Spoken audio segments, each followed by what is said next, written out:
Episode 1। घर जमाए। Driver driver ये बैग गाड़ी में रखो और जल्दी से गाड़ी निकालो, मुझे ऑफिस के लिए देर हो रही है। फॉर्मल ड्रेस पहने हुए अनिका जावेरी अपने बेडरूम की ड्रेसिंग टेबल के सामने खड़ी होकर बोली, लेकिन उसे किसी की भी हरकत सुनाई नहीं दी। ये ड्राइवर कहाँ मर गया? नक्श भी सुबह से गायब है, काम के वक्त पता नहीं ये सब कहाँ चले जाते हैं। बड़बड़ाते हुए अनिका ने आईने में देखकर जल्दी से अपने बालों को एक और बार संवारा और पीछे मुड़कर देखा तो वहां ड्राइवर की जगह नक्श खड़ा था। अनिका ने उसे घूरकर देखा तो नक्श ने झिझकते हुए कहा, अनिका, मैं कल गया था रमनीक भाई ज्वेलर्स के पास, लेकिन तुम्हारा सेट रेडी नहीं था। उन्होंने कहा, शायद 1-2 दिन और इससे पहले कि नक्श आगे कुछ कह पाता अचानक से ड्राइवर भागते हुए वहां आया और बोला, सॉरी मैडम, थोड़ा लेट हो गया।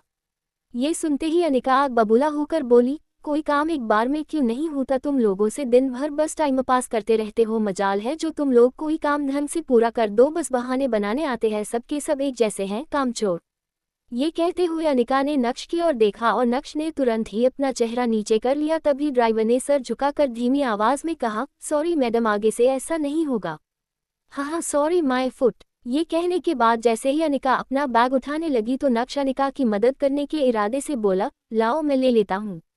लेकिन इससे पहले कि नक्श बैग उठा पाता, अनिका ने बैग उठाकर ड्राइवर की तरफ बढ़ा दिया और नक्श को पूरी तरह से इग्नोर करके वो कमरे से निकल गई। नक्श चुपचाप खड़ा उसे कमरे से जाते देखता रह गया था।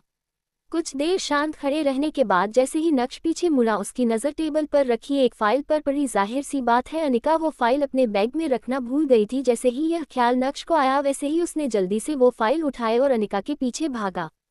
नक्श नीचे ड्राइंग रूम में पहुंचा तो उसने देखा अनिका किसी से फोन पर बात करती हुई हॉल से बाहर जा रही थी। जब हड़बड़ाते हुए नक्श तेजी से अनिका की तरफ बढ़ा तो वहीं पास में सोफे पर बैठी अनिका की कजन भाग्या की नज़र उस पर पड़ी और ईविल स्माइल के साथ उसने नक्श के रास्ते में अचानक से अपनी टांग गड़ा दी। नक्श ने अपना बैलेंस खो दिया और वो सीधा जाकर अनिका की मां चित्रा से टकरा गया, जो हाथ में ग्रीन टी लिए सोफे की तरफ बढ़ रही थी। नक्श की टक्कर से ग्रीन टी चित्रा के कपड़ों पर फैल गई थी।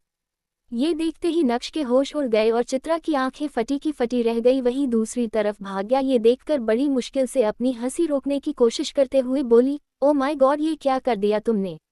दूसरी तरफ नक्श चित्रा के गुस्से से पूरी तरह से वाकिफ था। उसे पता था कि अब उसकी शामत आना तय है। तुरंत ही नक्श ने माफी मांगते हुए कहा, सॉरी, वो मैं अनिका को फाइल देने जा रहा था और आप बीच में। इससे पहले कि नक्श अपनी बात कह पाता चित्रा अपना आपा खोते हुए बोली, अच्छा तो मैं साहबजादे के रास्ते में आ गई, इसमें भी मेरी ही गलती है ना?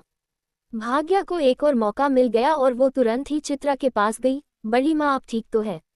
अरे कोई जल्दी से डॉक्टर को बुलाओ। इस आदमी ने बड़ी माँ के ऊपर गरम गरम चाय गिरा दी। चित्रा ने भाग्या को शांत कराते हुए कहा, मेरी प्यारी बच्ची, तुझे कितनी फिक्र रहती है ना मेरी, लेकिन मैं ठीक हूँ, डॉक्टर की ज़रूरत नहीं है, बस इस निठल्ले आदमी ने मेरी साड़ी खराब कर दी। ये सुनते ही भाग्या ने अपना फोकस चित्रा की तबीयत से हटाकर उसकी साड़ी की ओर घुमाया और वापस से राई का पहाड़ बनाते हुए बोली, शिट, बड़ी माँ की इतनी महंगी साड़ी खराब कर दी। अरे ये साड़ी तो एकदम एक्सक्लूसिव कलेक्शन की है ना बड़ी माँ?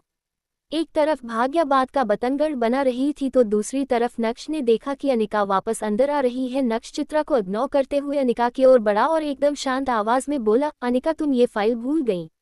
अनिका के कदम गुस्से में नक्श की ओर बढ़े और उसने नक्श के हाथ से वो फाइल छीनी और दोबारा फोन पर बात करते हुए नक्श को देखे बिना ही घर से बाहर निकल गई। बस अनिका की एक प्यार भरी झलक के लिए तरस गया था नक्श। तभी ड्राइंग रूम में लगे टीवी पर एक ब्रेकिंग न्यूज फ्लैश हुई। ब्रेकिंग न्यूज, गुजरात की सबसे बड़ी कंस्ट्रक्शन फर्म का भविष्य खतरे में, क्या भानुशाली ग्रुप ऑफ इंडस्ट्रीज इतने बड़े नुकसान से उभर पाएगा? अब कौन संभालेगा भानुशाली ग्रुप की बागडोर? जानने के लिए बने रहिए हमारे साथ। ये आवाज कानों में पड़ते ही नक्श का ध्यान एकदम से टीवी की तरफ चला गया था। वहीं इतने में एक नौकर पानी लेकर चित्रा के पास आया। नक्श ने ट्रे में से पानी का ग्लास उठाया और चित्रा की साड़ी साफ करने लगा। चित्रा ने नक्श के हाथ से पानी का ग्लास छीना और अपना काम खुद करने लगी, लेकिन अभी चित्रा की भड़ास शांत कहाँ हुई थी। बेवकूफ़, एक काम भी ठीक से नहीं होता और अब क्या ठीक से चलना भी सिखाना पड़ेगा तुम्हें? अब यहाँ खड़ा खड़ा मुंह क्या देख रहा है? दफा हो जा मेरी नज़रों के सामने से। इतना कहकर चित्रा भाग्या की तरफ मुड़ी और बड़बड़ाने लगी, पता नहीं क्या सोचकर तेरे काका ने अनिका का हाथ इस आदमी के हाथ में दे दिया, हमारे तो भाग ही फूट गए। घर दामाद बनकर बस हमारी छाती पर मूंग दल रहा है। ये है जावेरी परिवार का घर। जावेरी परिवार सूरत की बड़ी बिजनेस फैमिलीज में से एक है। इस बड़े से शानदार घर में जावेरी खानदान का बड़ा परिवार रहता है और कई जॉइंट फैमिली की तरह इनके बीच में भी प्यार बस दिखावे का ही है। अक्सर यहाँ हर सुबह की शुरुआत ऐसे ही शोर शराबे से होती है और गलती चाहे हो या ना हो, इल्जाम हमेशा इस परिवार के दामाद यानी नक्श के सर पर ही आता है। पर नक्श ने कभी भी इस बात को दिल पर नहीं लिया। हर सुबह किसी और की गलती को अपने सर लेकर मुस्कुराते हुए वो अपने काम में लग जाता है। नक्श जो रुमाल से अपना हाथ पोंछ रहा था, चित्रा की बात सुनकर उसके हाथ रुक से गए। उसने चित्रा की तरफ देखा तो उसकी नज़र वही पास में खड़े नौकर पर पड़ी जो नक्श को दया की नज़र से देख रहा था। लेकिन नक्श के चेहरे पर एक शिकन भी नहीं थी, बल्कि उसके चेहरे पर एक हल्की सी मुस्कान आ गई और वो तुरंत ही ऊपर अपने कमरे की तरफ चल दिया था। सीढ़ियां चढ़ते हुए भी नक्श का ध्यान टेलीविजन पर चल रही ब्रेकिंग न्यूज़ पर था। वो भानुशाली ग्रुप के लॉस में होने की खबर सुनकर सोच में पड़ गया था। तभी चित्रा भी टीवी की वॉल्यूम बढ़ाते हुए बोली, हे माँ, भानुशाली ग्रुप तो सूरत का ही नहीं बल्कि पूरे गुजरात का सबसे बड़ा बिजनेस एम्पायर है। भला इनके साथ ऐसा कैसे हो सकता है? इनके साथ तो हम नया प्रोजेक्ट शुरू करने का सोच रहे थे। ये सुनकर तुरंत ही भाग्या ने कहा, बड़ी माँ, परेशान क्यों हो रहे हो सकता है ये हमारे लिए एक अच्छा साइन हो। मुझे लगता है कि हमें इनके नए सीईओ के साथ डील करने की कोशिश करनी चाहिए।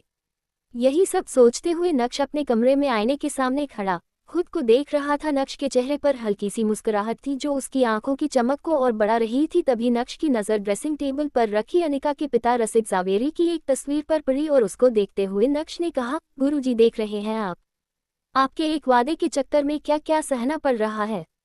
आप जाते जाते अनिका का हाथ मेरे हाथ में देकर मुझे झेलने के लिए अकेला इस घर में छोड़ गए, पर मैं भी ढीठ हूँ। आपकी बीवी चित्रा को तो मैं हंसते हंसते झेल जाऊंगा, बस आपकी बेटी अनिका का दिल जीतना ही असली चुनौती है। लेकिन आप बिल्कुल भी फिक्र मत करिए, उसके दिल में मैं अपनी जगह बनाकर ही रहूंगा। एक तरफ नक्श अपने गुरुजी से बात करने में लगा था तो दूसरी तरफ नक्श का मोबाइल जो बेड पर साइलेंट मोड पर था वो लगातार वाइब्रेट कर रहा था। मगर नक्श तो अपने ही ख्यालों में गुम था, इसलिए उसका ध्यान ही नहीं गया और वो बाथरूम में शावर लेने चला गया। नहाते हुए भी नक्श के दिमाग में बस भानुशाली ग्रुप ही चल रहा था। नक्श इस बात से अनजान था कि उसके फ़ोन पर किसका कॉल आ रहा है, लेकिन यकीन मानिए वो कॉल नक्श की पूरी जिंदगी बदलने वाला था। बस नक्श को फ़ोन उठाने की देर थी। नहाने के बाद जब नक्श बाथरूम से बाहर आया तो उसका फ़ोन दोबारा वाइब्रेट होने लगा, लेकिन इससे पहले कि नक्श को एहसास होता इस बार भी फ़ोन कट गया था। कपड़े चेंज करने के बाद आखिरकार जब नक्श ने अपना मोबाइल उठाकर देखा तो उसमें एक ही नंबर से 40 मिस्ड कॉल्स और 10 टेक्स्ट मैसेजेस थे। ये देखकर नक्श हैरान रह गया और तुरंत ही उसने मैसेजेस खोलकर पढ़ना शुरू किया। नक्श, प्लीज़ फ़ोन उठा लो। मैं जानता हूँ कि तुम मुझसे अब भी नाराज़ हो, मगर मुझे अपनी गलती का एहसास हो गया है। प्लीज़ मुझसे एक बार बात कर लो। ऐसे कई सारे मैसेजेस थे और उन सभी को पढ़ने के बाद नक्श ने अपना फ़ोन बेड पर फेंका और गुस्से से अपने दांत पीसते हुए बोला, वाह, 2.5 साल बाद अपनी गलती का एहसास हो रहा है। आज का दिन तो वाकई बहुत अजीब है। अभी नक्श उन मैसेजेस के बारे में सोच ही रहा था कि इतने में उसी नंबर से एक बार और कॉल आया और इस बार नक्श ने इग्नोर ना करते हुए कॉल उठाया और अपनी धीमी आवाज़ में बोला, हेलो। कुछ देर तक फ़ोन के दोनों एंड पर सन्नाटा पसरा रहा और फिर दूसरी ओर से किसी बुरे आदमी की आवाज़ आई, हेलो नक्श बेटा। कुछ सेकंड्स तक नक्श खामोश रहा और उसके बाद कड़क अंदाज में बोला, हेलो मिस्टर यशवर्धन। अपना नाम सुनकर वह बूढ़ा आदमी थोड़ा सा कपकाया, लेकिन यशवर्धन ने फिर से प्यार से शुरुआत की, कैसे हो तुम? मुझे तुम्हारी बहुत याद आती है बेटा। उस आदमी की बात सुनकर तुरंत ही नक्श ने एक तंज कसते हुए कहा, अच्छा, आपको मेरी याद आने में पूरे 2.5 साल लग गए? इतनी याद आती है आपको मेरी? नक्श का टोन सुनकर वो आदमी पूरी तरह से चौंक गया, लेकिन अपने होश संभालते हुए उसने फिर से बोलना शुरू किया, इन 2.5 सालों के हर दिन हर रात मैंने तुझे याद करते करते ही काटे हैं। मैंने कैसे अपने आप को संभाला है मैं ही जानता हूँ। शायद मैं यही डिजर्व भी करता हूँ। जो कुछ भी मैंने किया या अपने आंखों के सामने होने दिया उसी का नतीजा है ये सब। तेरी तस्वीर को रोज देखकर बस रोता रहता हूँ और खुद को कोसता हूँ कि कैसे मैंने अपने सामने यह अन्याय होने दिया। नक्श को यशवर्धन की बात सुनकर रत्ती भर भी भरोसा नहीं हुआ। उसने कुछ देर ठंडे दिमाग से सोचने के बाद जवाब दिया, मुझे पता चला मार्केट में जो खबरें चल रही है। ये सुनते ही यशवर्धन एकाएक खामोश हो गए, जैसे मानो नक्श ने उनकी चाल पकड़ ली हो। हाँ, लोग तो तरह तरह की बातें बनाते रहते हैं। यशवर्धन के मुंह से यह शब्द बाहर आए, लेकिन इस बार उनकी आवाज़ में चिंता साफ सुनाई पड़ रही थी। एक पॉज लेने के बाद यशवर्धन ने अपनी आवाज़ में नरमी लाते हुए कहा, मैंने तुम्हें काम की बात करने के लिए कॉल नहीं किया बेटा, बस मुझे तुम्हारी आवाज़ सुननी थी। मैं तुम्हें जानता हूँ तुम्हारा दिल कितना बड़ा है, चाहे जितनी भी बड़ी गलती हो तुम अपने मन में बैर रखने वालों में से नहीं हो। नक्श अपनी हाजिर जवाबी दिखाते हुए बोला, कुछ लोग अक्सर बड़े दिल वालों को बेवकूफ़ समझने की गलती कर देते हैं, पर आप ठहरे यशवर्धन, आप ये गलती तो बिल्कुल नहीं करेंगे, क्यों? सही कहा ना। ये सुनकर यशवर्धन समझ गए थे कि उनका काम इतनी आसानी से नहीं पूरा होगा। इतना ही नहीं, नक्श ने अपनी आवाज़ सख्त करते हुए आगे बोलना जारी रखा, आप लोगों ने जो मेरे साथ किया उसके लिए मैं आप लोगों को माफ़ करके आगे बढ़ चुका हूं, पर उस बात को मैं कभी भुला नहीं सकता। मुझे आप लोगों से अब कोई रिश्ता नहीं रखना। यशवर्धन ने फिर से कोशिश करते हुए कहा, इतना कठोर तो नहीं था मेरा नक्श। मैं अपनी नई जिंदगी में खुश हूँ। आप क्यों मुझे वापस उस जगह बुलाना चाह रहे हैं जिस जगह ने मुझे सिर्फ दर्द ही दिया है? नक्श ने अपनी बात पर अड़े रहते हुए कहा। नक्श की बात सुनकर यशवर्धन थोड़ा इमोशनल हो गए। क्या तेरा दिल नहीं करता मेरा चेहरा देखने का, मुझसे मिलने का? बस एक बार मिल ले बेटा, पता नहीं अब कितने दिन हैं मेरे पास। यशवर्धन बहुत अच्छे से जानते थे कि नक्श चाहे अपना दिल जितना भी सख्त कर ले, लेकिन इस बात पर वो पिघल ही जाएगा। नक्श स्ट्रॉन्ग हेडेड था पर निर्दयी नहीं। एक बार और आखिरी बार, नक्श ने यशवर्धन की बात मानते हुए कहा। नक्श की बात सुनकर जैसे यशवर्धन की उम्मीदें दोबारा जाग उठी और वह चहकते हुए बोले, थैंक यू बेटा, मैं तेरी फेवरेट डिशेस बनवा के रखूंगा, जो भी तुझे पसंद है वो। नक्श ने तुरंत ही यशवर्धन की बात को काटते हुए कहा, कोई ज़रूरत नहीं है, मैं घर नहीं आऊँगा, हम ऑफिस में मिलेंगे बिना किसी तामझाम के। ठीक है, तो कल सुबह मिलते हैं, मैं तुम्हें लेने के लिए अपनी गाड़ी भेज दूंगा। वैसे तो यशवर्धन को नक्श का अंदाज पसंद नहीं आ रहा था, लेकिन अभी यशवर्धन को नक्श की बहुत ज़रूरत थी और यही वजह थी कि वो नक्श की सारी बातें मान भी रहे थे। कोई ज़रूरत नहीं है, मुझे पता है भानुशाली ग्रुप ऑफ इंडस्ट्रीज़ का ऑफिस कहाँ है, मैं पहुँच जाऊँगा, बाय। इतना कहकर नक्श ने फ़ोन काट दिया था। बीते 2.5 सालों में कभी भी यशवर्धन ने नक्श से कांटेक्ट नहीं किया था। 2.5 सालों से नक्श भानुशाली ग्रुप से भी बाहर था, तो अब जब भानुशाली ग्रुप डूब रहा है तो यशवर्धन को नक्श की याद क्यों आ रही थी? ये सोचकर नक्श और भी ज़्यादा कंफ्यूज्ड हो रहा था। तुरंत ही नक्श ने अपना लैपटॉप बाहर निकाला और इंटरनेट की हेल्प लेते हुए भानुशाली ग्रुप में चल रही हलचल जानने की कोशिश की। ऐसे तो नक्श के हाथ में भानुशाली ग्रुप को लेकर कुछ हाथ नहीं आया, लेकिन उसके हाथ में ऐसा कुछ आ गया जिसे देखने के बाद नक्श की आंखों की चमक 4 गुना बढ़ गई थी। हा हा हा हा हा हा हा हा हा हा हा हा हा। जोर जोर से हंसते हुए नक्श ने चिल्लाया, काय पोचे। बिस्तर से उठकर नक्श पागलों की तरह नाचने लगा था। वो भूल गया था कि यह घर उसका नहीं है, वो तो बस इस घर का घर जमाई है। अब इस पागल को क्या हो गया है? क्या इसमें कोई माता वाता तो नहीं आ गई? नक्श के हंसने की आवाज़ सुनकर चित्रा का दिल बाहर आ गया था। एपिसोड 2, बदली हवा। नक्श की हंसी और नाचने का पागलपन रुकने का नाम नहीं ले रहा था और दूसरी तरफ चित्रा का दिल बेचैन हुए जा रहा था। ये देखकर भाग्या बोली, तमे छोड़ो नी बड़ी माँ, ढोकलो खाओ ढोकलो, उस आदमी के पीछे समय क्यों बर्बाद करना। ना जाने नक्श के हाथ में क्या लग गया था, लेकिन उसके दिन की शुरुआत तूफानी हो गई थी। भाई साहब अपने कमरे से बाहर आने का नाम नहीं ले रहे थे। सुबह से शाम हो गई, लेकिन रह रहकर नक्श का पागलपन अभी भी जावेरी खानदान के घर में सुनाई दे रहा था। वो अलग बात है कि अब उस पागलपन को सुनने वाला कोई नहीं था। अगले दिन सुबह ऑफिस आवर्स शुरू होते ही नक्श भानुशाली ग्रुप के ऑफिस जा पहुंचा। अचानक नक्श को ऑफिस में देखकर भानुशाली ग्रुप के एम्प्लॉयज शॉक्ड रह गए थे और इसी के साथ उन्होंने फुसफुसाना शुरू कर दिया। अरे देखो देखो, ये तो नक्श है ना, लेकिन ये यहाँ क्या कर रहा है? मैंने तो सुना है कि आजकल ये गरीबों से भी बदतर जिंदगी जी रहा है। अभी लोगों के बीच में कानाफूसी चल ही रही थी कि तभी एक आदमी ने कहा, मुझे लगता है कि यह बड़े साहब से नौकरी मांगने आया है। हा हा हा हा। एक तरफ भानुशाली ग्रुप के कुछ लोग नक्श का मजाक बना रहे थे, तो दूसरी तरफ कुछ ऐसे भी लोग थे जिन्हें नक्श के डैड पर बहुत भरोसा था और वो सभी नक्श को देखकर बहुत खुश थे। नक्श भी लोगों के हाव भाव देखकर समझ गया था कि सब उसके बारे में ही बात कर रहे हैं। सभी को इग्नोर करते हुए नक्श सीधा यशवर्धन भानुशाली के कैबिन के बाहर जाकर दरवाज़ा खुलने का इंतजार करने लगा और गहरी सांस लेते हुए मन ही मन बोला, अब आया है ऊंट पहाड़ के नीचे, यही सही समय है और इन्हें मेरी ज़रूरत है, मज़ा आना चाहिए। भले ही नक्श को कैबिन के बाहर से अंदर का कुछ भी नहीं दिख रहा था, लेकिन कैबिन में बैठे यशवर्धन को भी नक्श का बड़ी बेसब्री से इंतजार था। उन्होंने जैसे ही अपने कैबिन पर किसी के आने की आहट सुनी, वो फौरन अपनी कुर्सी से उठकर कैबिन से बाहर देखने की कोशिश करने लगे। फिर कुछ सोचने के बाद दरवाज़ा खोलने पहुंच गए। अब यशवर्धन, भानुशाली और नक्श एक दूसरे के आमने सामने खड़े थे, लेकिन दोनों में से किसी के भी मुंह से शब्द का एक दाना भी बाहर नहीं निकला था। यशवर्धन और नक्श की इस मीटिंग को देखकर ऑफिस के बाकी एम्प्लॉयज भी हैरान हो गए कि अब आगे क्या होगा। तभी यशवर्धन भानुशाली ने अपनी एक नज़र पूरे ऑफिस में घुमाई, जिसे देख सभी ने अपने चेहरे झुका लिए थे, लेकिन उनकी क्यूरियोसिटी शांत होने का नाम नहीं ले रही थी। यही वजह थी कि वो लोग फिर से चोरी छिपे उन दोनों को देखने लगे। इतने में यशवर्धन भानुशाली ने नक्श का हाथ पकड़ा और कहा, चलो अंदर आओ नक्श बेटा, हम आराम से बैठकर बात करते हैं। नक्श बेवकूफ नहीं था, यशवर्धन के इस इशारे को वो अच्छे से समझ पा रहा था। यशवर्धन भानुशाली के कहने पर नक्श कैबिन के अंदर बढ़ चला था। नक्श जो कल तक चित्रा और अनिका के ताने सुन रहा था, वो आज भानुशाली ग्रुप के चेयरमैन के आलीशान कैबिन में बैठा हुआ था। यशवर्धन भानुशाली ने जब नक्श को ध्यान से देखा तो उनकी आंखें भर आई और वो नक्श को निहारते हुए प्यार से बोले, नक्श बेटा कैसे हो तुम? क्या तुम्हें कभी मेरी याद नहीं आती? नक्श को यशवर्धन भानुशाली की भावुक बातों से कोई फर्क नहीं पड़ रहा था, क्योंकि उसे पता था ये सब एक दिखावा है। इसलिए वो बड़े ही सरल और सीधे अंदाज में बोला, मेरे ख्याल से हमें अब सीधा काम की बात पर आना चाहिए। ये सब बातें तो आप कल मुझसे कर ही चुके हैं मिस्टर भानुशाली।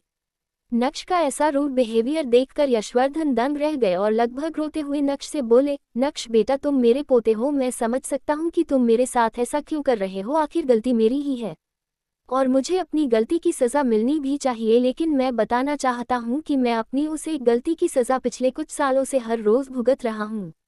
नक्श पर यशवर्धन भानुशाली की इमोशनल बातों का ज़रा भी असर नहीं हुआ और वापस से मुद्दे की बात करते हुए बोला, हम दोनों ही बहुत अच्छे से जानते हैं कि हम यहाँ ये सब बात करने के लिए नहीं आए हैं। बेहतर होगा कि आप डायरेक्ट काम की बात करें, नहीं तो मैं चलता हूँ। इतना कहते ही नक्श अपनी कुर्सी से उठकर जाने लगा कि तभी यशवर्धन ने उसका हाथ पकड़ लिया और हड़बड़ाते हुए बोले, नक्श बेटा प्लीज मत जाओ, भानुशाली ग्रुप को तुम्हारी ज़रूरत है, मुझे तुम्हारी ज़रूरत है। क्या तुम अपने दादाजी को माफ़ नहीं करोगे? वैसे तो नक्श को बहुत गुस्सा आ रहा था, लेकिन उसके पास भी यही एक मौका था जहां वो खुद की जिल्लत भरी जिंदगी को बदल सकता था। यही सोचकर उसने अपने कदम पीछे लिए और चेयर पर जाकर बैठ गया। तभी यशवर्धन ने नक्श की ओर देखा और कहा, बेटा मैं जानता हूं कि आज से कुछ साल पहले मैंने तुम्हारे पापा के साथ कुछ ज्यादा ही सख्ती दिखाई थी, लेकिन अब मैं अपनी गलती सुधारना चाहता हूं। तुम्हारे पापा ने जिस कंपनी को इतना बड़ा बनाने में अपना खून पसीना एक कर दिया, वो आज डूबने की कगार पर आकर खड़ी हो गई है। मीडिया वाले पहले ही बात का बतंगड़ बना चुके हैं, जिससे अब हमारे क्लाइंट्स भी जाने लगे हैं।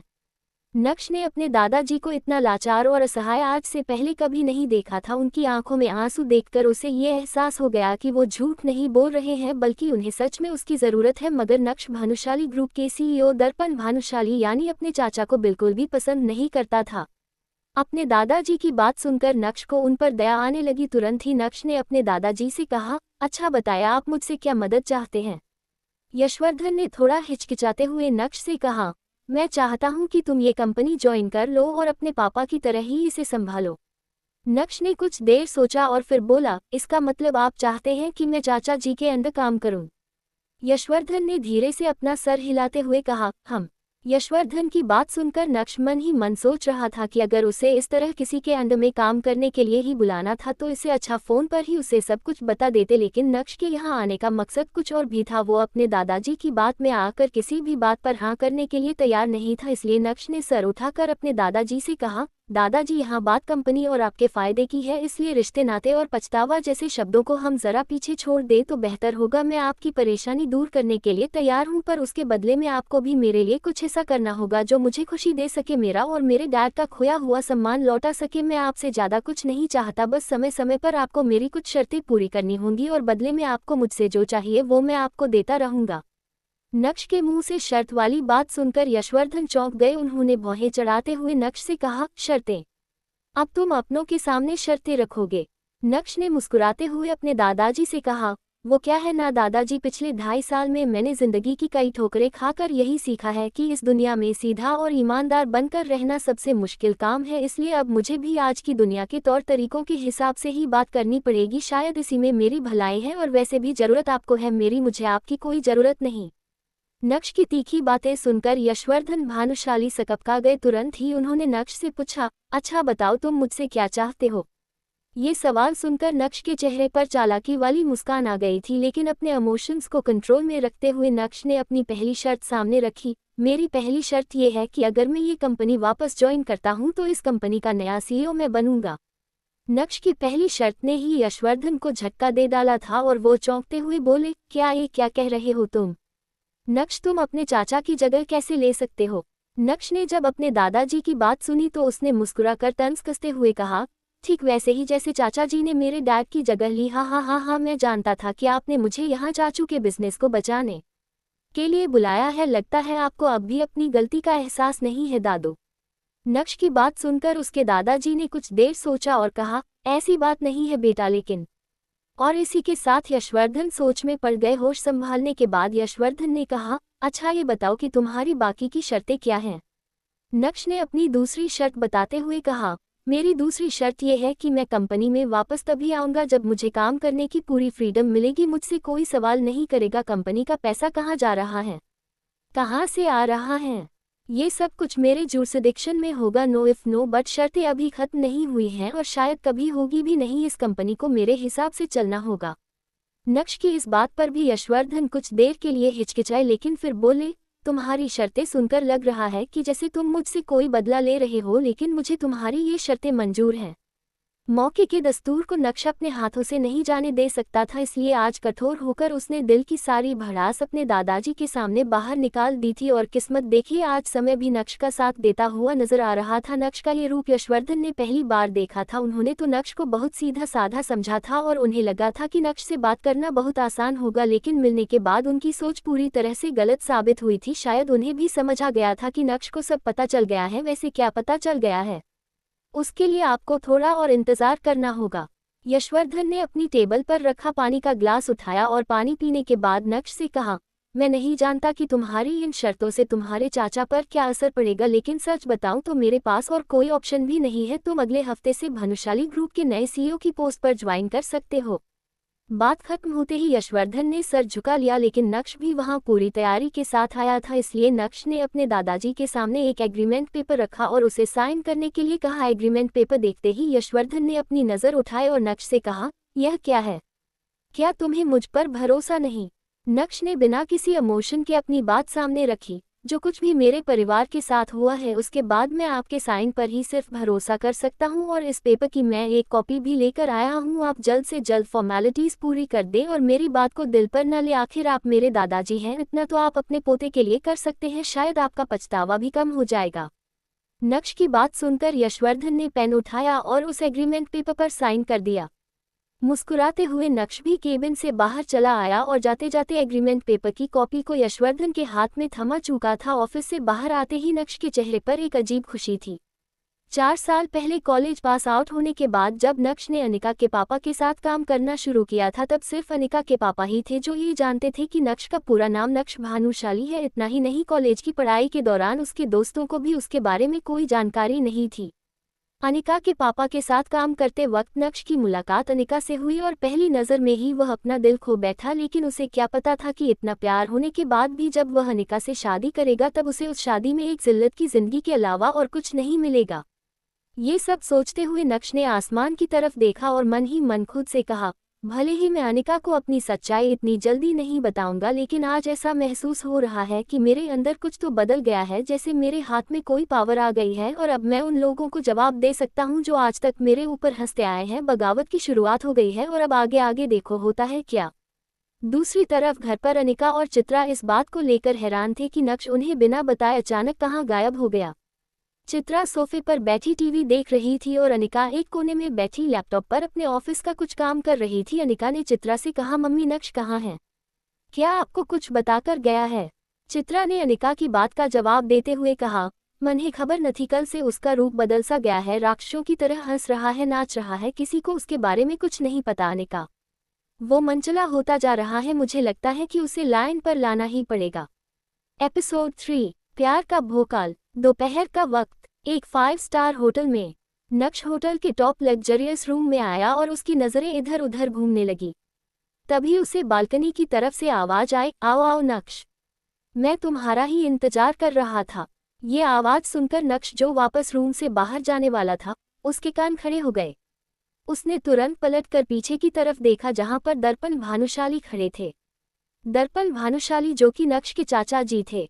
नक्श उनकी तरफ देखते हुए बोला, मुझे पहले समझ जाना चाहिए था कि मिस्टर भानुशाली मुझे किससे मिलने के लिए बोल सकते हैं। जरूर आपने ही उन्हें कहा होगा इस मीटिंग के लिए, ताकि आप मुझे इमोशनल ब्लैकमेल कर सके या फिर मेरे साथ अपनी माइंड गेम खेल सके जो आप हमेशा से खेलते आए हैं। नक्श की बात सुनकर दर्पण भानुशाली के चेहरे पर हल्का गुस्सा झलकने लगा, लेकिन जल्दी ही उन्होंने खुद को कंट्रोल किया और बोले, तुम मुझे गलत समझ रहे हो नक्श, ऐसा बिल्कुल भी नहीं है जैसा तुम सोच रहे हो। मैं तो तुम्हें यहाँ पर इसलिए बुला रहा था क्योंकि उनकी बात पूरी होती उससे पहले ही नक्श बोला, यू नो वॉट, अगर मुझे पहले पता होता कि वो मुझे आपसे मिलने के लिए भेज रहे हैं तो मैं यहाँ पर कभी नहीं आता। मैं जानता हूँ आपने मुझे यहाँ पर क्यों बुलाया, ताकि आप मुझे ये बोल सके कि मुझे कंपनी की बागडोर अपने हाथ लेने से मना कर देना चाहिए, मुझे मिस्टर भानुशाली का ऑफर रिजेक्ट कर देना चाहिए। आखिर आपको ये कैसे बर्दाश्त होगा कि आपके होते हुए कंपनी के सीईओ की पोस्ट पर कोई और बैठ जाए? इससे तो आपकी इंसल्ट हो जाएगी ना। दर्पण भानुशाली ने अब गुस्से से जबड़े कस लिए। नक्श व्यंग्य से मुस्कुराया और बोला, गुस्सा आ रहा है आपको?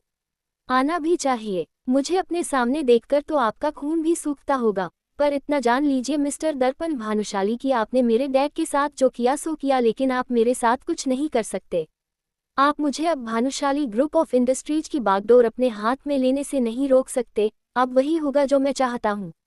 आप ना ही मुझे मैनिपुलेट कर सकते हैं और ना ही मेरे रास्ते में कोई रुकावट डाल सकते हैं।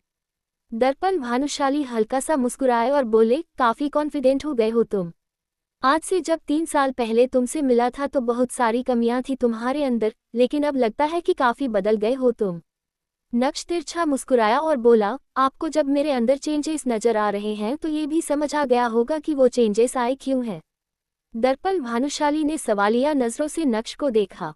नक्श हंसा और बोला, पहले मैं दिल से सोचता था, लेकिन अब मैंने भी दिमाग चलाना शुरू कर दिया चाचा जी। आपको क्या लगता है कि मुझे नहीं पता कि दादाजी ने मुझे अपने पास क्यों बुलाया और आप मुझसे क्या चाहते हैं? खेतान एंटरप्राइजेस को भूले तो नहीं होंगे आप? जैसे ही नक्श ने कहा, दर्पण भानुशाली के चेहरे के रंग उड़ गए। ऐसा लग रहा था जैसे उन्होंने ऐसा कुछ सुन लिया जिसे सुनने की उम्मीद उन्हें दूर दूर तक नहीं थी। उनके उड़े हुए रंग देखकर नक्श मुस्कुराया और बोला, क्या हुआ? आपका तो चेहरा एकदम फीका पड़ गया। आपको क्या लगा था कि मुझे पता नहीं चलेगा? खेतान एंटरप्राइजेस जिसके शेयर्स मेरे डैड ने खरीदे थे, तब आपने दादू को भड़काया था ये बोलकर कि मेरे डैड ने बिल्कुल भी ठीक नहीं किया। लेकिन आज वही शेयर्स मार्केट में सोने के भाव हो चुके हैं, आप मुझसे वो शेयर्स लेना चाहते हैं। लेकिन मैं कोई छोटा बच्चा नहीं हूं जिससे आप बहला फुसला कर कुछ भी ले लेंगे। दर्पण भानुशाली व्यंग्य से मुस्कुरा कर बोले, एक वक्त था जब तुम्हें मुझसे बात तक नहीं करना आता था और आज एक वक्त ऐसा आया है जो तुम मुझे सामने से जवाब दे रहे हो। अच्छा लगा तुम्हारी हिम्मत देखकर, लेकिन इतना याद रखना कि बाप बाप होता है और बेटा बेटा। मैं इस बिजनेस में सालों से हूं और तुम बस अभी अभी आए हो, जब भी जरूरत पड़े तो याद कर लेना मुझे। तुम्हारी मदद मैं जरूर करूंगा। नक्श हंसा और बोला, ऐसा दिन कभी नहीं आएगा। नक्श भानुशाली को आपकी जरूरत कभी नहीं पड़ेगी, लेकिन हाँ आपको मेरी कितनी जरूरत है ये मुझे साफ दिखाई दे रहा है। ये बोलकर वो कुछ पल अपने चाचा को देखता रहा और फिर तुरंत वहां से चला गया। मिस्टर दर्पण भानुशाली उसे अपनी गहरी नजरों से जाते हुए देख रहे थे। नक्श जैसे ही उस होटल से बाहर आया उसने अपने फोन से अपने दादू मिस्टर भानुशाली को कॉल किया। जैसे ही उन्होंने कॉल रिसीव किया वो तुरंत बोले, तुम मीटिंग में गए? नक्श थोड़े गुस्से से बोला, मुझे लगा था आप थोड़े सुधर गए होंगे दादू, लेकिन नहीं, आप अभी भी बिल्कुल वैसे ही हैं जैसे पहले थे। आपको क्या लगता है कि मुझे मिस्टर दर्पण भानुशाली से मिलने में जरा भी इंटरेस्ट है? बिल्कुल भी नहीं। फिलहाल ये मीटिंग तो मैंने कर ली, लेकिन ये मत समझ लेना कि मैं उनके अंडर काम करूंगा या फिर उन्हें अपने काम में जरा सा भी इंटरफेयर करने दूंगा। उसे गुस्से में देखकर मिस्टर भानुशाली जल्दी से बोले, ऐसा बिल्कुल भी नहीं है नक्श। तुम्हें जो काम करना है, जैसा काम करना है तुम कर सकते हो, कोई तुम्हें रोकेगा टोकेगा नहीं। बस तुम मंडे से ऑफिस ज्वाइन कर लेना। नक्श ने बिना कुछ कहे ही कॉल डिस्कनेक्ट कर दिया। अभी वो अपने फ़ोन की तरफ देख ही रहा था कि उसके फ़ोन पर एक मैसेज आया जिसमें लिखा था, अगर तुम्हें घूमने से फुर्सत मिल गई हो तो प्लीज़ जल्दी से घर आ जाओ। वो मैसेज देखकर नक्श हल्का सा मुस्कुराया। अपनी बीवी का गुस्सा देखकर ही उसका चेहरा एकदम खिल गया था। अनिका का तो गुस्सा भी उसे प्यारा लगता था। वो तुरंत ऑटो में बैठकर जावेरी हाउस के लिए निकल गया। कुछ देर बाद जावेरी हाउस जैसे ही नक्श अंदर की तरफ आया उसे किसी के हंसने की खिलाने की आवाज़ सुनाई दी। अंदर आते ही उसकी नज़र सामने हॉल में खड़ी हुई अनिका पर गई जिसने विहान का हाथ पकड़ा हुआ था। उन दोनों के साथ ही कुछ दूरी पर चित्रा और भाग्या भी खड़ी थी। विहान उसकी तरफ देखते हुए बोला, मैं तो कब से सोच रहा था कि मैं जावेरी हाउस तुमसे मिलने आऊं, लेकिन आज मैं खुद को रोक नहीं पाया।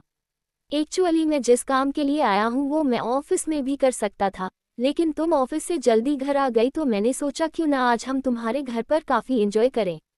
अनिका हंसते हुए बोली, ये तो तुमने बिल्कुल सही किया विहान, लेकिन तुमने कहा कि तुम किसी काम से आए हो।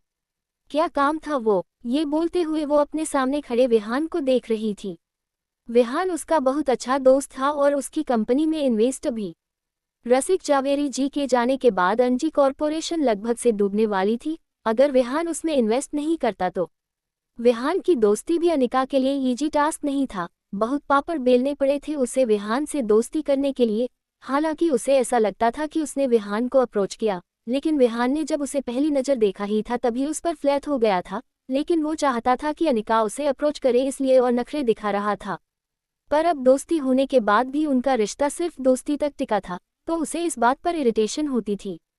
वो जल्द से जल्द अनिका के साथ अपने दोस्ती के रिश्ते को आगे बढ़ना चाहता था। अनिका की बात सुनकर विहान मुस्कुराते हुए बोला, कोई काम नहीं अनिका, एक्चुअली एक सरप्राइज है तुम्हारे लिए। सरप्राइज का सुनकर अनिका का चेहरा खिल गया। वो बड़ी बड़ी आंखों से विहान को देखने लगी और नक्श की नजरें भी विहान और अनिका पर ही टिकी थी। विहान ने अपना एक हाथ पीछे किया हुआ था, अब उसने उस हाथ को आगे किया और अनिका की तरफ बढ़ाते हुए बोला, ये तुम्हारे लिए एक बेहद खास डायमंड के लिए रेयर डायमंड से बना हुआ नेकलेस। उसकी बात सुनकर अनिका के होश उड़ गए। विहान उसे इतना कीमती तोहफा देगा उसने कभी नहीं सोचा था। वो अपने मुंह पर अपना हाथ रखकर हैरान होते हुए बोली, क्या तुम मेरे लिए रेयर डायमंड का नेकलेस लेकर आए हो? चित्रा और भाग्या भी मुस्कुराते हुए अनिका को देख रहे थे। चित्रा खुश हो रही थी इस बार पर कि चलो कोई तो है जो उनकी बेटी की खुशी के बारे में सोचता है। विहान मुस्कुराया और बोला, बहुत दिनों से मन था तुम्हारे लिए ये नेकलेस लाने का, लेकिन ये अवेलेबल नहीं हो पा रहा था। आज हुआ तो मैं ले आया, जरा इसे पहनकर बताओ तुम्हें ये कैसा लगा। ये बोलते हुए उसने उस डायमंड बॉक्स को खोल दिया तो उसकी चमक से ही अनिका का चेहरा और भी ज्यादा चमक उठा। उसने उस डायमंड नेकलेस को अपने हाथों में उठाया और मुस्कुराते हुए बोली, तुम्हें पता है मैं हमेशा इस नेकलेस के बारे में सोचती थी, लेकिन मुझे नहीं पता था कि मैं कभी उसे पहन भी पाऊंगी। ये बोलते हुए उसने उस डायमंड नेकलेस को अपनी गर्दन से लगाया। नक्श जो काफी वक्त से अनिका और विहान को देख रहा था वो तुरंत आगे की तरफ आया और बोला, सॉरी अनिका, अगर तुम सोच रही हो कि तुम्हारा ये रेयर डायमंड वाला नेकलेस पहनने का ख्वाब पूरा हो गया तो ऐसा नहीं है। तुम्हारा ख्वाब फिलहाल ख्वाब ही है, क्योंकि ये रेयर डायमंड नेकलेस नहीं है। इसके डायमंड बिल्कुल विहान की तरह नकली है। उसकी बात सुनकर अनिका हैरानी से नक्श की तरफ देखने लगी। आज तक नक्श की जुबान नहीं खुलती थी उसके सामने, लेकिन आज तो जैसे ना जाने उसे कहाँ से हिम्मत मिल गई थी इतना सब कुछ बोलने की। वो गुस्से से बोली, खबरदार नक्शा, अगर तुमने विहान के बारे में कुछ भी कहा तो। वही उसकी बात सुनकर ही विहान का चेहरा एकदम फीका पड़ गया था। वो हड़बड़ा कर बोला, तुम्हारी हिम्मत भी कैसे हुई मेरे बारे में बकवास करने की। नक्श हल्का सा मुस्कुराया और बोला, तुम्हें क्या लगता है कि तुम मुझे बेवकूफ़ बना सकते हो? बिल्कुल भी नहीं, मैं बहुत अच्छी तरह से जानता हूँ ये रेयर डायमंड का नेकलेस नहीं है। अगर ये सच में ओरिजिनल है तो बताओ, हम लोग टेस्ट कर लेंगे। लेकिन ये बताओ कि अगर ये रेयर डायमंड नेकलेस नहीं हुआ तो क्या तुम हमेशा के लिए मेरी बीवी से दूर रहोगे? ये जो बार बार तुम अपनी लिमिट क्रॉस करके मेरी बीवी के करीब आने की कोशिश करते हो, ये कोशिश छोड़ दोगे? अनिका उसकी बात सुनकर गुस्से से और भी ज्यादा तिलमिला उठी। वही नक्श को इतने कॉन्फिडेंस से बोलते हुए देख विहान समझ चुका था कि अब उसकी चोरी पकड़ी गई है। चूंकि भानुशाली ग्रुप का इंडस्ट्रीज डायमंड के बिजनेस में भी थी, इसीलिए नक्श को सभी डायमंड की अच्छे से परख थी। वो रेयर डायमंड और नकली डायमंड में फर्क बहुत अच्छी तरह से जानता था। अनिका गुस्से से नक्श की तरफ देखते हुए कुछ बोलने को हुई, लेकिन उससे पहले विहान बोला, एक्चुअली नक्श झूठ नहीं बोल रहा है अनिका। ये डायमंड रेयर डायमंड नहीं है, लेकिन ये नकली भी नहीं है, बस उनकी क्वालिटी रेयर डायमंड से थोड़ी कम अच्छी है, पर ये भी बहुत एक्सपेंसिव है। उसकी बात सुनकर अनिका शॉक्ड रह गई। विहान एक बार फिर से बोला, एक्चुअली मुझे पता चला कि तुम रमणीक भाई ज्वेलर्स से अपना ज्वेलरी सेट बना रही थी, लेकिन इस नक्श की कामचोरी की वजह से वो ज्वेलरी सेट अभी बना नहीं और तुम्हारे घर में गेट टुगेदर पार्टी है तो तुम्हें न्यू ज्वेलरी तो चाहिए होगी। तो मैंने सोचा क्यों नहीं मैं तुम्हें ये डायमंड सेट दे दूं।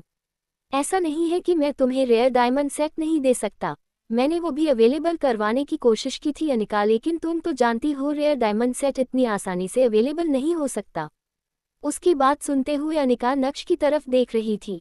नक्श के चेहरे पर मुस्कुराहट देखकर उसे हद से ज्यादा गुस्सा आ रहा था। बेशक से विहान ने उसे नकली सेट दिया, लेकिन वो पूरा नकली तो नहीं था ना। वो बस रेयर डायमंड नहीं था, लेकिन डायमंड तो था ना, जिनके बारे में सोचने की हैसियत भी नक्श की नहीं है। वो विहान को ऐसे नक्श के सामने इंसल्टेड फील नहीं होने दे सकती थी, इसलिए तुरंत बोली, तुम्हें ज्यादा सोचने की जरूरत नहीं है, मैं तुम्हारी बात बहुत अच्छी तरह से समझ रही हूँ।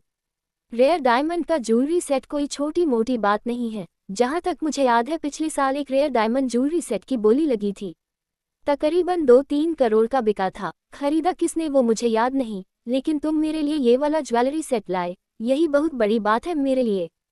थैंक यू सो मच, और मैं गेट टुगेदर पार्टी में इसे ही पहनूंगी। उसकी बात सुनते हुए नक्श हैरान रह गया। वो तुरंत आगे आया और बोला, ये तुम क्या बोल रही हो निका? ये जानते हुए भी कि इस आदमी ने तुम्हें झूठ बोला, तुम इस पर गुस्सा होने की बजाय इसका साथ दे रही हो।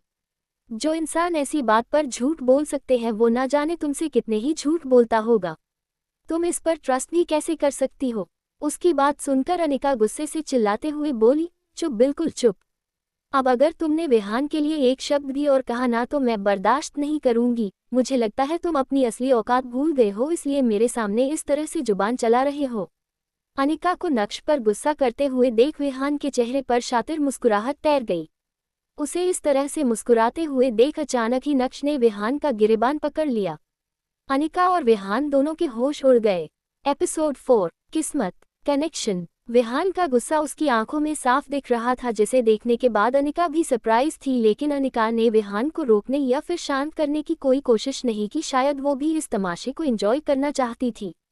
नक्श ने पहले तो अनिका के सामने विहान का भांडा फोड़ा और उसे पूरी तरह से एम्बैरस किया। उसके बाद नक्श ने अपनी ही बीवी को सलाह भी दे डाली, जो पिछले 2.5 सालों में उसने पहले कभी नहीं दी थी। लेकिन अनिका की खरी खोटी सुनने के बाद अब नक्श कोई बात नहीं करना चाहता था। यही वजह थी कि उसने विहान की आवाज़ को पूरी तरह से नज़रअंदाज किया और आगे बढ़ता गया। नक्श का ये एटीट्यूड विहान से बर्दाश्त नहीं हुआ और उसने अपनी चाल बढ़ाते हुए नक्श का पीछा किया। और इससे पहले कि नक्श लिफ्ट में जाता, विहान ने उसका हाथ पकड़कर उसे रोकते हुए कहा, अबे भाग कहाँ रहा है? तुझे सुनाई नहीं देता? मैं कब से तुझे आवाज दे रहा हूँ, बहरा है क्या? विहान नक्श के ठीक सामने था और गुस्से से उसकी आंखें लाल हो गई थी। नक्श ने उसकी बात का कोई जवाब नहीं दिया। इसका मतलब यह नहीं कि नक्श डर गया था, वैसे भी अब नक्श को किसी से भी डरने की कोई जरूरत नहीं थी। लेकिन चूंकि नक्श अभी भी शांत था, इसलिए विहान को बोलने का एक और मौका मिल गया। तूने मेरे ही सामने मेरे गिफ्ट का मजाक कैसे उड़ाया? मैं दावे के साथ कह सकता हूँ कि अगर तू खुद को भी बेच देगा ना, तब भी उस हार को नहीं खरीद पाएगा। बड़ा आया बात करता है। और दूसरी बात, तुझे तेरी मार्केट वैल्यू पता होनी चाहिए। 0 डब्बा गोल उद्धरण चिन्ह। नक्श अभी भी सबके सामने हंगामा करने के मूड में नहीं था, लेकिन जब कोई आपकी खामोशी का फायदा उठाने लगे तो बोलना जरूरी हो जाता है। नक्श ने अपनी उंगली उठाए और पीछे की ओर इशारा करते हुए बोलना शुरू किया, पहली बात, ये जो पीछे खड़ी है ना, ये मेरी बीवी है, तो अच्छा होगा कि तुम इससे दूर रहो। दूसरी बात, मेरी बीवी को तुम जैसे इंसान से हीरे का हार लेने की जरूरत नहीं है, मैं उसे लाकर दे सकता हूँ, इसलिए अपना ढोंगी दिखावा बंद करो। ये कहकर नक्श ने अपनी एक नज़र पीछे की ओर घुमाई और अनिका को देखकर मुस्कुराते हुए बोला, और हाँ, तीसरी बात, अगर जेब में नोट ना हो तो चिल्लर बजाकर दिखावा नहीं करते। उद्धरण चिन्ह। नक्श ने विहान को अपने स्वैग के दर्शन करवा दिए थे। इसी के साथ नक्श ने विहान को एक बाजू धकेला और ऑफिस से बाहर निकल गया। नक्श के वहां से जाने के बाद कुछ देर तक विहान वहीं खड़ा रहा, लेकिन इतनी बेइज्जती होने के बाद वहां रुकने का कोई सेंस नहीं था। इससे पहले कि अनिका विहान से कुछ कहती, विहान ने तुरंत ही लिफ्ट का बटन दबाया और लिफ्ट के अंदर चला गया। तमाशा खत्म होने के बाद अनिका भी ऑफिस के अंदर चली गई। यह एनजी कॉर्पोरेशन का ऑफिस था, जिसकी चेयरमैन अनिका थी। अपने केबिन में जाने के बाद अनिका गुस्से से आग बबूला हो रही थी। उसकी जलती आंखों के सामने सिर्फ नक्श का चेहरा घूम रहा था और वो जितना नक्श के बारे में सोच रही थी, उसका गुस्सा उतना ही बढ़ता जा रहा था। पिछले कुछ महीनों से अनिका की कंपनी के हालात ठीक नहीं थे। वो मुश्किल से उसे संभालने की कोशिश कर रही थी, क्या करे उसे ये समझ नहीं आ रहा था। तभी उसे विहान मिला और जब उसकी दोस्ती विहान से हुई, तब जाकर उसे पता चला कि वो एक बहुत बड़े परिवार से ताल्लुक़ रखता है। और बस यहाँ से अनिका ने विहान को अपने जाल में फंसाना शुरू किया और आज विहान न सिर्फ उसकी कंपनी का बिजनेस पार्टनर है, बल्कि मेजर इन्वेस्टर भी है। और विहान की वजह से ही अनिका की कंपनी अभी चल रही है। इस कंपनी के सारे लॉसेस विहान ही बेयर करता है और अनिका को इसकी बहुत ज़रूरत भी है। अनिका का विहान से दोस्ती करना कोई आसान काम नहीं था। कितने पापड़ बेलने के बाद वो उसके करीब आ रही थी। सब ठीक चल रहा था, सब कुछ अनिका के प्लान के मुताबिक हो रहा था, लेकिन नक्श ने आकर आज सब कुछ बिगाड़ दिया। क्या जरूरत थी उसे विहान को ऐसा कुछ कहने की? हार भले ही नकली था लेकिन ये सब कहकर उसका ईगो हर्ट करने की क्या जरूरत थी। अब पता नहीं वो उसकी कंपनी में अपना पैसा इन्वेस्ट करेगा या नहीं। अब अनिका उसे कैसे मनाएगी? अगर गलती से उसने अपना पैसा रिटर्न करने के लिए कहा तो एनजी कॉर्पोरेशन तो बहुत बड़ी मुसीबत में पड़ जाएगी। उसके बाद क्या होगा? जावेरी खानदान को कौन संभालेगा? ये सोचते सोचते अनिका को खुद पर ही गुस्सा आने लगा। असल में गलती उसी की है, वो क्यों नक्श को उन दोनों के बीच में लाई? क्या जरूरत थी नक्श को ऑफिस साथ लाने की? अगर वो आज नक्श को अपने साथ नहीं लेकर आती तो अभी विहान उसके साथ बैठा होता। एनजी कॉर्पोरेशन के ऑफिस से बाहर आकर नक्श काफी खुला खुला महसूस कर रहा था। सुबह की अच्छी शुरुआत हुई थी और नक्श इस शुरुआत को बरकरार रखना चाहता था। तभी अचानक से नक्श का फोन बजा और जब उसने स्क्रीन पर अपने दादाजी का नाम देखा तो उसके चेहरे पर चालाकी वाली मुस्कान आ गई थी। यस मिस्टर भानुशाली, मैं अभी आपको ही कॉल करने वाला था। कॉल उठाते ही नक्श ने अपने दादाजी से कहा। अच्छा नक्श बेटा, क्या तुम्हें अपने दादाजी की याद आई?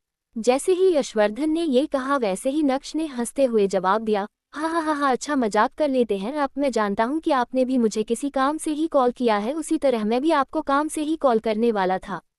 नक्श की बात सुनकर यशवर्धन के चेहरे की खुशी अचानक से गायब हो गई थी।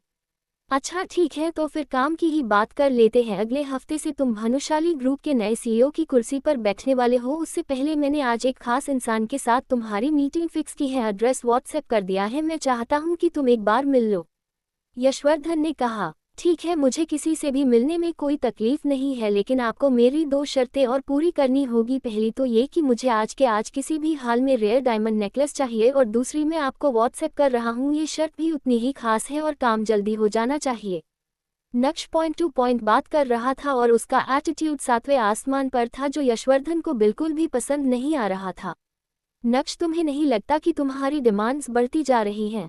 अभी तो तुमने भानुशाली ग्रुप ज्वाइन भी नहीं किया है, पता नहीं ज्वाइन करने के बाद तुम क्या क्या करोगे?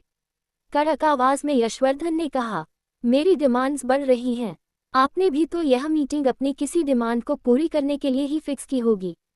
कम ऑन दादाजी, it is always give and take. मैं आपको मेरी दूसरी शर्त व्हाट्सएप कर रहा हूँ, जस्ट डू द नीडफुल। ये कहकर नक्श ने कॉल कट कर दिया था। तुम बहुत बड़े। इससे पहले कि यशवर्धन अपनी बात कह पाते उन्हें बीप बीप की टोन सुनाई देने लगी थी। नक्श उन्हें अपनी गलती का पूरा एहसास करा रहा था और यशवर्धन उस एहसास में दबते हुए नजर आ रहे थे। फोन रखते ही नक्श ने देखा कि उसे व्हाट्सएप पर 3 मैसेज आए हुए हैं। एक उसके दादाजी का था और बाकी के दोनों उसकी बीवी अनिका के थे। अनिका ने उसे 10,000 रुपये भेजे थे और लिखा था, मॉल जाओ और जाकर कुछ अच्छे कपड़े खरीद लो। मैं नहीं चाहती कि मेरी फैमिली को तुम्हारी वजह से और शर्मिंदा होना पड़े, जहां देखो भिखारियों की तरह रहते हो। उद्धरण चिन्ह। दरअसल अनिका के घर में आज फैमिली डिनर पार्टी थी और पिछली बार नक्श की वजह से उसे काफी कुछ झेलना पड़ा था, इसलिए उसने नक्श को इस बार पहले ही पैसे भेज दिए, जिससे जावेरी खानदान और बाकी के गेस्ट्स के बीच नक्श को लेकर कोई बात ना हो, वरना चित्रा और अनिका को अपना मुंह बंद करना पड़ जाता था। ओह बेबी, अब तुम्हारे 10,000 रुपये भेजने की मुझे कोई जरूरत नहीं है। मन ही मन सोचते हुए नक्श ने अपनी दूसरी शर्त को यशवर्धन तक पहुंचा दिया था। मैसेज करने के बाद नक्श ने अपना फोन जेब में रखा और सड़क के किनारे जाकर टैक्सी रोकने के लिए अपना हाथ आगे बढ़ाया। जैसे ही एक टैक्सी आकर रुकी वैसे ही नक्श उस टैक्सी में बैठा और टैक्सी ड्राइवर से बोला, गोल्डन डोमेन सोसाइटी। उद्धरण चिन्ह। गोल्डन डोमेन सोसाइटी सूरत की ही नहीं बल्कि गुजरात की सबसे लग्जूरियस सोसाइटीज में से एक थी। इस सोसाइटी में 4 स्विमिंग पूल थे जिनका पब्लिक एक्सेस था और अमीरों के लिए अलग से पूल विला भी थे, कुछ पेंट हाउस भी थे। सारे घर बहुत ही शानदार थे और इस सोसाइटी से पूरे सूरत की खूबसूरती को नापा जा सकता था। दरअसल यही वो जगह थी जहां नक्श के दादाजी ने आज उसकी एक सीक्रेट मीटिंग फिक्स की थी, लेकिन नक्श किससे मिलने जा रहा है इस बात की उसको कोई जानकारी नहीं थी।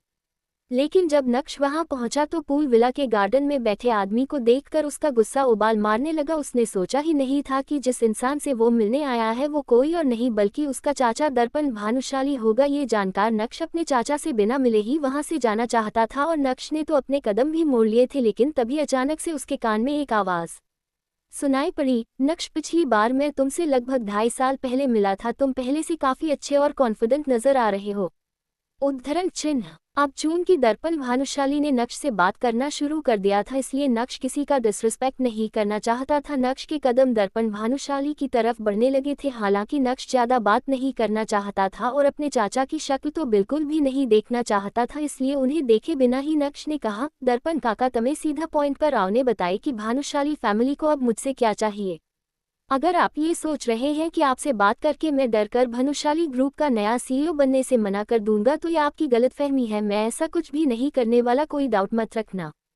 उद्धरण चिन्ह। दर्पण भानुशाली के सामने अपनी दो टूक बात रखने के बाद नक्श के कदम गार्डन से होते हुए दरवाजे की तरफ बढ़ने लगे थे, लेकिन इससे पहले कि नक्श दरवाजे तक पहुंचता दो हटे कट्टे गार्ड उसके सामने आकर खड़े हो गए। उन दो हटे कट्टे गार्ड्स को देखकर नक्श के चेहरे पर मुस्कान आ गई थी और इसी मुस्कान को बरकरार रखते हुए उसने अपने चाचा की तरफ देखा और कहा, आपको पता है ना कि आप मुझे ज्यादा परेशान करना अफोर्ड नहीं कर सकते हैं। चाहे आपने जिस भी मकसद से मुझे यहाँ बुलाया हो, यह मत भूलिए कि मेरे पास खेतान एंटरप्राइजेस के शेयर्स हैं जिनको खरीदने के लिए आपने और दादाजी ने मेरे पापा को मना किया था, और उसके बाद क्या हुआ वो तो आप मुझसे बेहतर जानते हैं। लेकिन आज वही शेयर्स आपकी भानुशाली ग्रुप ऑफ कंपनीज को बचाने वाले हैं, और अगर मुझे कुछ हो गया तो जो आप चाहते हैं वो फिर आपके लाख कोशिशों के बाद भी नहीं हो पाएगा, इसलिए आप फिजूल की कोशिश ना करें तो ही ठीक है।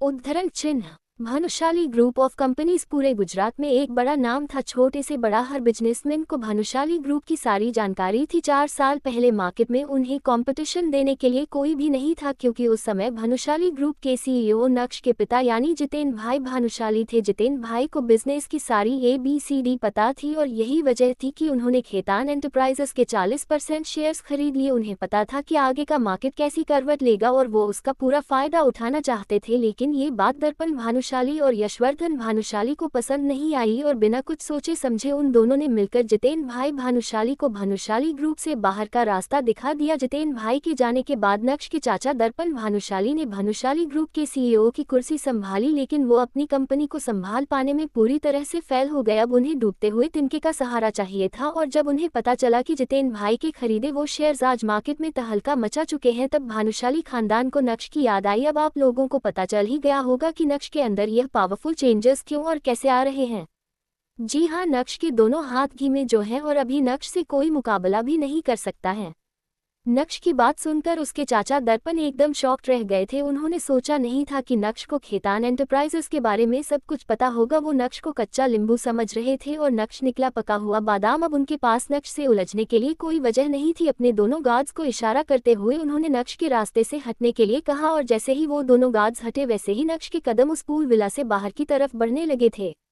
गोल्डन डोमेन सोसाइटी से बाहर आने के बाद जब नक्श ने अपना फोन चेक किया तो उसके व्हाट्सएप पर उसके एक दोस्त का मैसेज था जिसमें लिखा था, अबे तू कहाँ रह गया है, आ रहा है ना, लेट मत कर। उद्धरण चिन्ह। एपिसोड 5। राम मिलाए जोड़ी। दरअसल आज अनिका की फैमिली गैदरिंग अटेंड करने से पहले नक्श को अपनी हाई स्कूल रियूनियन में जाना था। ग्रेजुएशन के बाद इतने सालों में नक्श पहली बार अपने किसी कॉलेज या स्कूल रियूनियन में जा रहा था। इतने सालों में नक्श अपने किसी भी दोस्त से भी नहीं मिला था। उस रियूनियन पार्टी के बारे में सोचते हुए नक्श को अपने सारे पुराने क्लासमेट याद आने लगे जिनके साथ वो कभी स्कूल में मस्ती किया करता था। आज नक्श उन सबसे फिर मिलने वाला था और यह सोचकर ही नक्श को एक्साइटेड हो रहा था।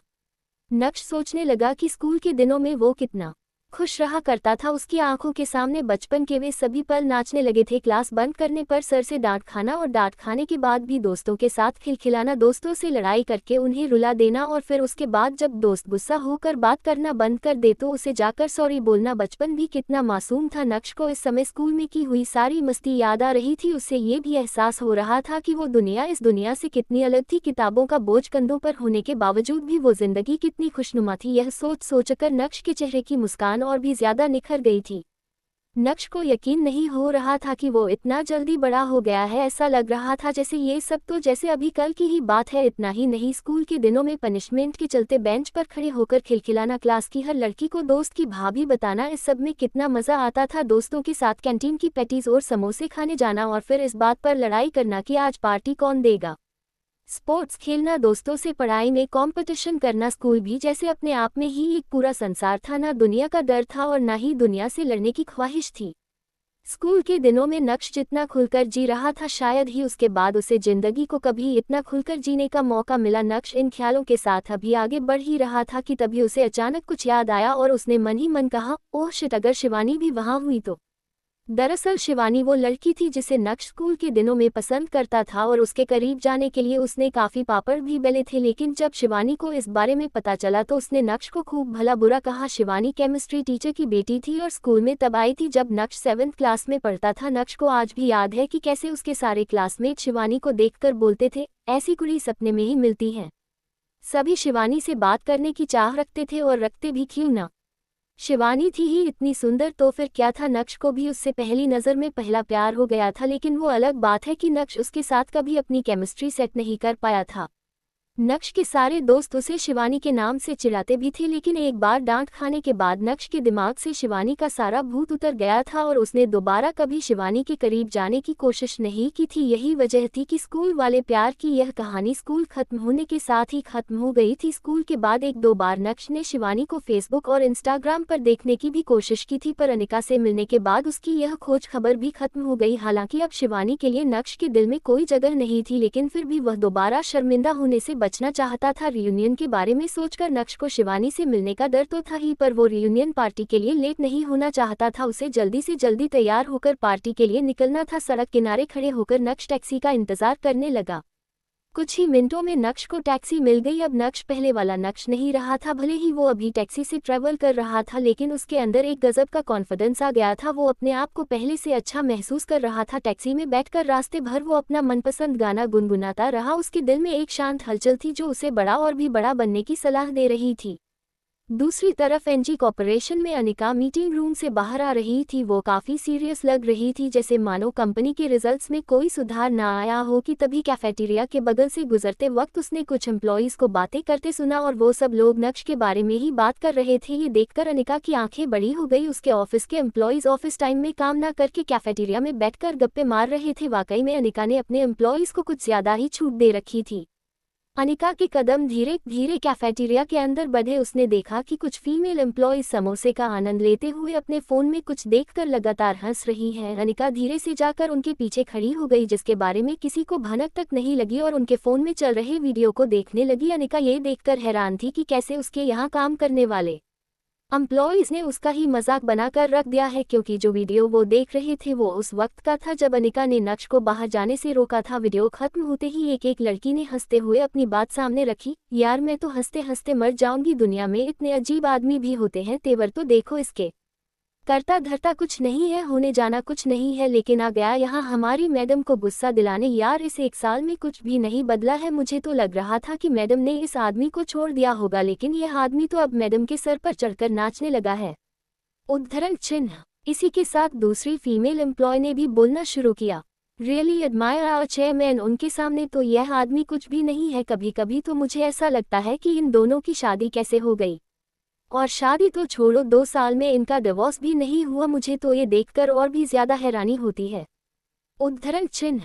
तभी तीसरी फीमेल एम्प्लॉय ने पानी पीते हुए कहा, मैं आज ऑफिस थोड़ा जल्दी आ गई थी। मैंने उस आदमी को मैडम के पीछे पीछे केबिन की तरफ जाते हुए देखा था। उस वक्त तो वो मुझे एकदम नौकर लग रहा था, लेकिन बाहर आते समय उसके तेवर ही अलग थे। और हाँ, उसने विहान सर के लाए हुए हीरे के हार को नकली कहा। ऊपर से मैडम से प्रॉमिस करता है कि वो मैडम को असली रेयर डायमंड का नेकलेस देगा। हाँ, मुझे तो समझ नहीं आ रहा कि उसने अपनी जिंदगी में कभी हीरे देखे भी हैं जो फालतू में जौहरी बना घूम रहा है। उद्धरण चिन्ह। हाँ, बस भी करो यार, मैं हंसते हंसते मर जाऊंगी। हे भगवान, मुझे उठा लो। फोर्थ फीमेल एम्प्लॉय ने वैसे तो कोई कमेंट नहीं किया, लेकिन अपनी कलीग्स की बातें सुनकर उसे काफ़ी मज़ा आ रहा था और वो इस पल को खूब एंजॉय कर रही थी। अरे तुम लोगों को याद है 1 साल पहले वो आदमी अपना इलेक्ट्रिक स्कूटर लेकर ऑफिस आया था। ऐसा लग रहा था जैसे वो अपने टूटे हुए स्कूटर को बना नहीं पा रहा है और आज जौहरी बनकर हीरे की परख करने चला। वाह भाई वाह, इस दुनिया में कितने झूठे लोग हैं। और मैडम के आदमी को तो झूठा नंबर 1 का टैग दे देना चाहिए। हाँ। देखते ही देखते अब हर कोई बोलने लगा था। बाईं तरफ बैठी उमा भी चुप क्यों रहती, उसने भी अपनी बात सामने रखी। अरे यार, कोई नहीं झूठ बोलकर अपने दिल को तसल्ली दे रहा होगा, बेचारा तुम लोग खामखा उस गरीब के पीछे पड़े हुए हो। ये बोलने के बाद उमा भी खिलखिलाते हुए हंसने लगी और उमा के साथ साथ वहां बैठे बाकी लोग भी ठहाके लगाकर हंसने लगे थे। तभी अचानक से उमा ने पीछे मुड़कर देखा तो पाया कि अनिका पीछे ही खड़ी थी, उनकी सारी बातें सुन रही थी। तुरंत ही उमा ने सभी को शांत कराने की कोशिश की। अचानक से अनिका को देखकर सभी लोग शॉक रह गए थे। अनिका का गुस्सा उमा बहुत अच्छे से जानती थी। तुरंत ही उमा ने बीच बचाव करते हुए कहा, सॉरी मैडम, हम लोग तो बस यूं ही। इससे आगे बोलने की हिम्मत उमा के पास भी नहीं थी। जो लड़की सबसे ज्यादा हंस रही थी उसने धीमी आवाज में कहा, जब तक मैडम उमा से बात कर रही है पतली गली से निकल लो, नहीं तो फिर मौका नहीं मिलेगा। ये सुनते ही सब एक एक करके वहां से रिफू चक्कर हो गए और पीछे बस एक उमा ही रह गई जिसकी बोलती पूरी तरह से बंद थी। अनिका ने कुछ भी नहीं कहा, उसकी तीखी नजरें ही सबको डरा देने के लिए काफी थी। जैसे तैसे मौका पाकर उमा भी वहां से निकल गई और सभी के वहां से जाने के बाद अनिका भी अपने दिल में गुस्सा भरकर चुपचाप वहां से निकल गई थी। जब अनिका अपने केबिन में गई तो उसके लिए अपने गुस्से को काबू में रखना बहुत मुश्किल हो रहा था। उसे समझ नहीं आ रहा था कि वो अपने गुस्से का क्या करे। जब अनिका बेकाबू हो गई तो उसने अपने हाथ में पकड़े कॉफी मग को पूरी ताकत से दीवार पर दे मारा। ऐसा अक्सर होता रहता था, इसलिए ऑफिस में काम करने वालों को इसकी आदत हो गई थी। वो जानते थे कि जब भी अनिका को बहुत गुस्सा आता है तो वो चीजें तोड़कर ही अपनी भड़ास निकालती है। अनिका को समझ नहीं आ रहा था कि वो कैसे अपने एम्प्लॉइज को अपने बारे में बात करने से रोके। हर बार तो वो किसी के पीछे जाकर उन्हें धौंस नहीं दिखा सकती थी। उसकी कंपनी में इतने सारे काम करने वाले हैं, किस किस को रोकेगी अनिका। ये सोचकर उसे और भी ज्यादा गुस्सा आ रहा था और साथ ही साथ नक्श उसकी आंखों में चुभता जा रहा था। अनिका के मन में ये भी चल रहा था कि आखिर नक्श की वजह से उसे और कितना बेइज्जत होना पड़ेगा। यही सब सोचते हुए अनिका की नज़र अपने पापा के फोटो पर पड़ी जो उसके केबिन की वॉल पर टंगी हुई थी। अनिका ने गुस्से से उस फोटो की तरफ देखते हुए कहा, मैं आपकी सबसे प्यारी बेटी थी। मुझे लगता था कि आप मेरे लिए जो भी पसंद करोगे वो बहुत सोच समझकर करोगे, इसलिए मैं कभी भी किसी लड़के के साथ रिलेशनशिप में नहीं आई। मैंने किसी लड़के को डेट भी नहीं किया और ना ही आपके सामने अपनी शादी की कोई शर्त रखी। लेकिन आपने क्या किया, आपने मुझे इस गधे से बांध दिया। फिर भी मैंने कोई सवाल नहीं किया। अगर उसकी इन हरकतों के बारे में मुझे पहले से पता होता तो शायद मैं आपको मना कर देती। लोग कहते हैं कि माँ बाप जो कुछ भी अपने बच्चों के लिए करते हैं उनकी भलाई सोचकर ही करते हैं, पर सच कहूँ तो पापा मुझे नहीं लगता कि आपने मेरे लिए कुछ भी अच्छा सोचा था, बल्कि अब तो मुझे ऐसा लगता है जैसे आपको अपना आखिरी काम खत्म करना था और वो करके आप चले गए। उद्धरण चिन्ह। अपने दिल की बात अपने पापा के सामने रखने के बाद अनिका फूट फूट कर रोने लगी थी। जब भी अनिका नक्श की हरकतों से परेशान होती थी तब वो अपने पापा के डिसीजन पर सवाल उठाती, लेकिन आज पहली बार अनिका ने अपने पापा को एक केयरलेस पिता घोषित कर दिया था। ऐसा नहीं है कि अनिका को सिर्फ अपने पापा से ही शिकायत थी, कभी कभी वो अपनी माँ चित्रा से भी यह सवाल पूछ लेती थी कि उसने अनिका की शादी उस बेकार आदमी से कैसे होने दी, उस शादी को रोका क्यों नहीं गया। लेकिन चित्रा चाहे दुनिया के सामने कितनी ही तेज तर्रार क्यों ना हो, लेकिन उसने कभी भी अपने पति के डिसीजन पर सवाल नहीं उठाया था। और यह भी सच है कि चित्रा शादी से पहले तक नक्श को ठीक से जानती भी नहीं थी। जो कुछ भी किया अनिका के पापा ने ही किया था, लेकिन अब अनिका और चित्रा दोनों ही उनके डिसीजन से खुश नहीं हैं।